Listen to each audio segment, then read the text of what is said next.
Good morning, class. Today we are going to start with a new chapter number 2 and it is divided in two parts. इस chapter का नाम है the sound of music. इसके first part का नाम है Evelyn Glennie listens to sound without hearing it और second part का नाम है द शहनाई ऑफ बिस्मिल्लाह खान. ठीक है. और ये दोनों ही पार्ट में बायोग्राफीज लिखी है और बायोग्राफी का मतलब होता है किसी की रियल लाइफ स्टोरी के बारे में लिखना. ठीक है. So here first biography is Evelyn Glennie. ये एक बच्ची का नाम है, एक लड़की का नाम है. ठीक है. Listens to a sound without hearing, वो लड़की जिसको कुछ सुनाई नहीं देता लेकिन उसको फिर भी सब कुछ सुनाई देता है, यानी कि उसको फिर भी सब आवाज़ आती है. She is a popular Scottish girl. So different music instrument, जो डिफरेंट म्यूज़िक इंस्ट्रूमेंट बजाती है वो एक इंटरव्यू में अपनी लाइफ के बारे में बताती है. उसको म्यूज़िक का बहुत शौक़ था, but when she was 8 years old और उसका जब नाम स्टेज पर बुलाया जाता है तो वो बिल्कुल हिलती नहीं है और उसको स्टेज पे बुलाया जाता है ताकि वो अपने पियानो परफॉर्मेंस दे सके. बट उसका बहुत बार नाम लिया जाता है लेकिन वो हिलती ही नहीं, वहाँ से आती ही नहीं है. ठीक है. इस टाइम पर उसकी मदर ईसाबेल को रियलाइज़ होता है, यानी कि पता चलता है कि एवलिन जो बच्ची है उनकी वो सुनने में उसको प्रॉब्लम आती है. And when she was 11 years old तब उसके मार्क्स कम होने लगते हैं. तब उसके टीचर्स के कहने पर उसके पेरेंट्स उसे एक ईयर स्पेशलिस्ट के डॉक्टर के पास लेके जाते हैं और डॉक्टर बताते हैं कि उसकी एक नर्व, यानी कि उसकी एक नस पूरी तरीके से डैमेज हो चुकी है और इसी वजह से उसे सुनने में बहुत ज़्यादा दिक्कत आती है. इसलिए उसको डेफ स्कूल, यानी कि जहाँ पर बच्चों को सुनाई नहीं देता, ऐसे स्कूल में भेजा जाता है. और वहीं स्कूल में उसकी मुलाकात एक लड़की से होती है जो ज़ाइलोफ़ोन, यानी कि एक म्यूज़िकल इंस्ट्रूमेंट है, बाजा होता है, वो बजा रही होती है.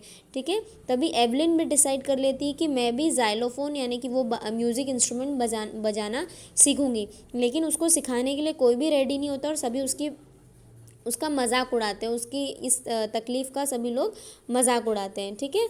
तब बट उसे कोई भी सिखाने वाला नहीं रहता है. बट उसी टाइम पे एक रॉन फॉब्स करके एक टीचर रहते हैं और वो डिसाइड और उसके टैलेंट को पहचान लेते हैं और वो कहते हैं कि मैं तुम्हें ज़ाइलोफ़ोन बजाना सिखाऊंगा. ठीक है.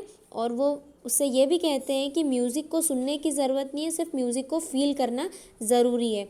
तो काफ़ी प्रैक्टिस करने के बाद एवलिन म्यूज़िक की वाइब्रेशंस को फ़ील करने लगती है और वो अलग अलग म्यूज़िक को वाइब्रेशन होने लगती है उसकी बॉडी में और वो अलग अलग इंस्ट्रूमेंट्स को अलग अलग अपनी वाइब्रेशन से बजाना सीख जाती है. वो अपनी बॉडी से इसको वाइब्रेशन को फ़ील करती है. अगर वो वुडन प्लेटफॉर्म पर होती है तब वो अपने शूज़ निकाल कर पैरों से फ़ील करती है म्यूज़िक वाइब्रेशन. ठीक है. और ड्रम की वाइब्रेशन को अपनी वेस्ट, यानी कि कमर से फ़ील करती थी. कभी अपने हाथों से, कभी और कभी मतलब पैरों की उंगलियों से फ़ील करती थी और डिफरेंट बॉडी पार्ट से वो अपने म्यूज़िक वाइब्रेशन को फ़ील करती है. एंड फाइनली जब एवलिन 16 years की हो जाती है तब उससे रॉयल अकेडमी अवार्ड के लिए ऑडिशन देने पड़ते हैं और वो उसके ऑडिशन देती है और इस अकेडमी में उसे सबसे ज़्यादा हाईएस्ट मार्क्स मिलते हैं और इसी इस वजह से उसकी नई ज़िंदगी की शुरुआत हो जाती है और वो वर्ल्ड टूर्स पर जाने लगती है, नए नए कॉन्सर्ट्स करने लगती है, यानी कि म्यूज़िक प्रोग्राम करने लगती है स्कूल में, जेल में, हॉस्पिटल्स में. ठीक है. और इसी कॉन्सर्ट की वजह से उसे बहुत अवार्ड्स और कैश प्राइज़, मनी प्राइज़ भी मिलते हैं.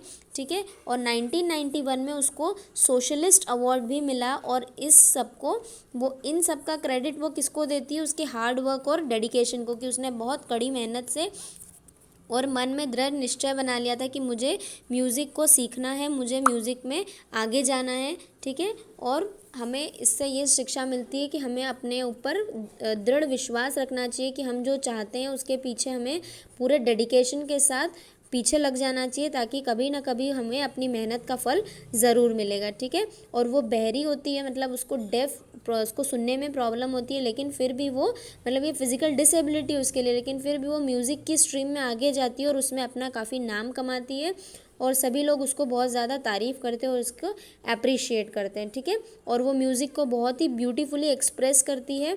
ठीक है. Because music is the feeling, it's not the process of hearing sound. ठीक है.